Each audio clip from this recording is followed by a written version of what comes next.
Iran had launched several missiles targeting US base in Qatar and Iraq on Monday night, specifically striking the Al-Udeid air base near Doha, the largest American military installation in the Middle East. The attack came in direct retaliation for the recent US airstrikes on Iran's nuclear facilities.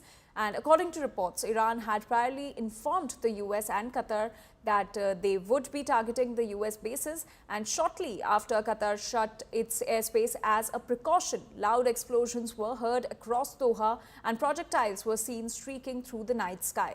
Iran later issued a statement saying that its armed forces used the same number of bombs that the US had deployed during its attack on Iranian nuclear sites. Qatar's foreign ministry acknowledged that the attack and said that the country reserves the right to respond directly and in accordance with international law. However, it reassured the public that the security situation remains stable.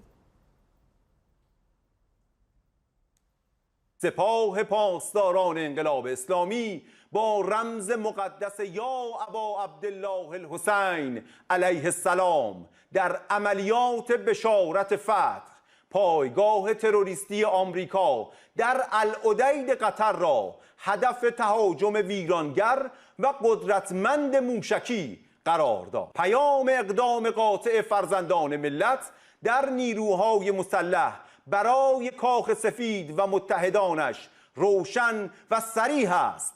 جمهوری اسلامی ایران با اتکال به خداوند متعال، اتکا به مردم مؤمن و پرآوازه ایران اسلامی تحت هیچ شرایطی تعرض به تمامیت سرزمینی، حاکمیت و امنیت ملی خود را بی پاسخ نخواهد گذاشت. این چیز جدیدی نیست. ما در طول تاریخ انقلاب اسلامی، قبل از انقلاب اسلامی، در طول تاریخ ایران بارها شاهد جنایت از سوی آمریکایی ها بودیم. سال 57 در طول دوره 8 سال دفاع مقدس، علل خصوص در آخرهای دوره دفاع مقدس، شاهد جنایت مستقیم اونها بودیم. هر بار دست به جنایتی زدن پاسخ قاطعانه گرفتند و این بار هم به همین ترتیب خواهد بود. برای پیروزی خواهیم جنگید.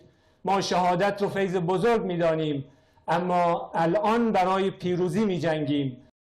Rohit Sharma continues to stay with us. Rohit, could you give us more details about these strikes that were carried out by Iran at the US bases in Qatar and also in Iraq?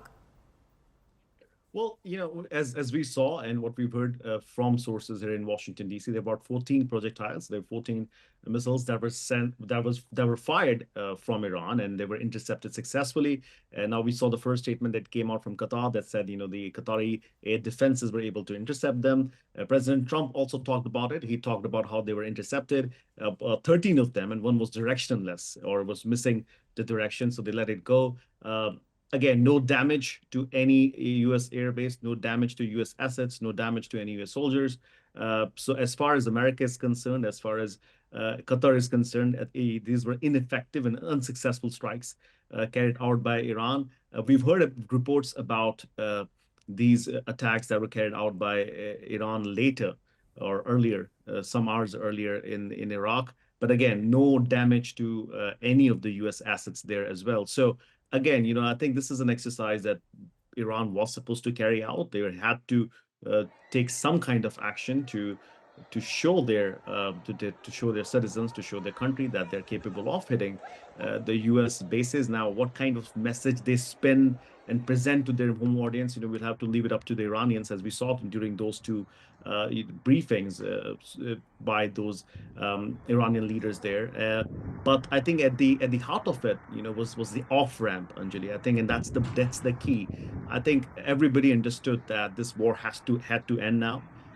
And this presents this attack on a friendly attack, I would call it, because Iranians made the Qataris aware that they were going to attack this base in Qatar. So I think this off-ramp has allowed them, given them an opportunity to go, and talk about how successful they were attacking American base, and now that they can go back to the negotiating table. Absolutely.